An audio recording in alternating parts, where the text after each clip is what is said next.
Да се собераа заедно сите холивудски сценаристи немаше да смислат повозбудлив финиш на годинешниот Рели Дакар. 45-тото издание на најтешкото надпреварување во светот ќе остане запаметено по најтесната разлика во неговата историја.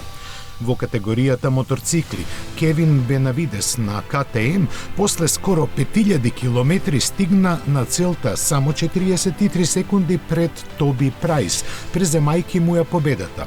На неа се надеваше и третопласираниот Скајперк Хаус, кој всушност и поголем дел од релито беше водечки.